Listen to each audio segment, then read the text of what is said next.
When we think of the United States, we picture the ultimate maritime empire. 11 nuclear-powered aircraft carrier strike groups patrolling the globe, projecting a military dominance that seems absolute and unchallengeable. But if you peel back the geopolitical curtain and look at the raw macroeconomic data, a terrifying reality emerges. The industrial foundation holding up those magnificent warships has completely shattered. Welcome back to the Kairos, where we decode the flow of global macroeconomics and track the smart money. Recently, the Center for Strategic and International Studies, one of Washington's most authoritative think tanks, released a chilling assessment. The United States is in a severe maritime crisis. They warn that a generational neglect of the inseparable relationship between economic power and sea power has pushed the American empire into a structural trap. In 1890, the legendary American naval strategist Admiral Alfred Thayer Mahan defined true sea power. He argued that it is not just a battle fleet. Sea power is a chain. It is built via the unbreakable connection between domestic production, external markets, commercial shipping, and the ability to protect that movement across the oceans.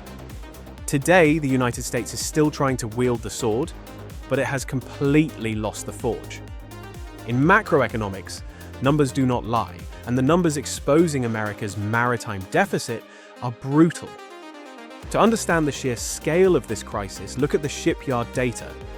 Currently, the United States has only 66 total shipyards, with a mere 8 active shipbuilding yards capable of producing large vessels. In stark contrast, China operates over 300 shipyards. Furthermore, 17 of the 20 busiest repair yards in the entire world are located in China. The gap in output is even more staggering. In the year 2000, China accounted for roughly 5% of global shipbuilding. By 2023, that number exploded to over 50%. Meanwhile, the United States' share of global commercial shipbuilding has collapsed to 0.1%, ranking 19th in the world. Let this mathematical reality sink in. While the United States produces roughly 5 commercial ships a year, China produces 1,700. In fact, before its recent merger, the state-owned China Shipbuilding Group Corporation built more commercial vessel tonnage in the single year of 2024 than the entire United States shipbuilding industry has produced since the end of World War II. Traditionally, Western geopolitical analysts have classified China as a land power or a continental force, trapped within the Eurasian landmass. But this is a fatal miscalculation. By utilizing state capitalism, the Chinese Communist Party has perfectly executed Admiral Mahan's Maritime Playbook. They recognize that economic power and sea power are biologically inseparable. Think back to the structural supply chains we analyze on this channel. China dominates the mining and refining of critical battery materials. They command the global electric vehicle market through titans like BYD. That is the production link of Mahan's chain. To reach the external markets, they control the majority of the world's busiest container ports. And to complete the shipping link, they build half of the world's commercial fleet. They have constructed a flawless, self-sustaining maritime machine. And here is the most dangerous part of this equation. Commercial shipbuilding and naval shipbuilding share the exact same ecosystem of suppliers, dry docks, and workers. The massive economies of scale China has achieved in building cargo ships can be instantly converted into the rapid production of warships during a geopolitical crisis.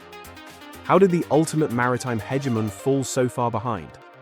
The CSIS report identifies a devastating market failure, brought on by a well-intentioned but ultimately toxic protectionist trap. Legislation like the Jones Act, which requires cargo shipped between US ports to be carried on US-built, US-owned, and US-crewed vessels, was designed to protect American shipbuilders. But instead, it shielded them from global competition.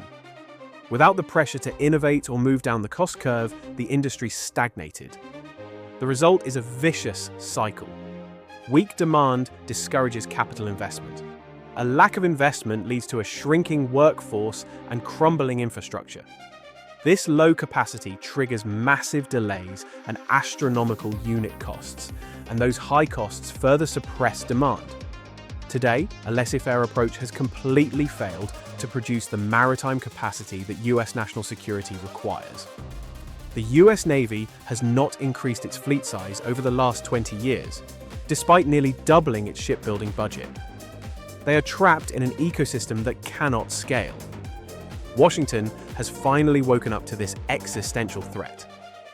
The White House recently launched the Maritime Action Plan, and Congress is pushing the Ships for America Act.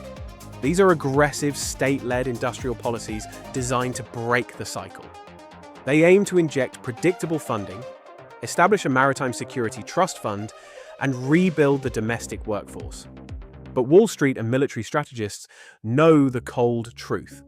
You cannot instantly rebuild a complex ecosystem of Tier 1 and Tier 2 component suppliers, or train tens of thousands of master welders and marine engineers simply by passing a bill. Time is the one resource Washington cannot print. And the United States simply does not have the decades required to rebuild this supply chain from scratch while simultaneously deterring China in the Indo-Pacific. This structural vacuum leads us to the ultimate macroeconomic investment thesis. The CSIS report lays out a definitive solution. The United States must use allied shipbuilders as productivity accelerators. To erode China's market dominance, America must integrate its maritime strategy with the industrial base of its most trusted geopolitical partners. This is exactly why global smart money is aggressively rotating into the South Korean shipbuilding and defense sectors. South Korea is the only nation on Earth possessing the massive shipyard capacity, the hyper-efficient supply chains, and the advanced technological synergy to instantly plug the gaping hole in America's maritime architecture. When South Korean giants like Hanwha Ocean acquire American shipyards in Philadelphia, or HD Hyundai secures master ship repair agreements with the US Navy, it is not just corporate expansion. It is a geopolitical necessity. The United States is effectively outsourcing its critical security infrastructure to South Korea. This grants Seoul an unprecedented geopolitical leverage and transforms its defense and shipbuilding sectors into the indispensable hardware backbone of the free world. Are you betting on a single isolated economy, or are you following the smart money into the allied manufacturing core that will rebuild the American ocean? The global chessboard is being redrawn. Ensure your portfolio is positioned for the reality of the hardware renaissance. Share your analytical insights in the comments below.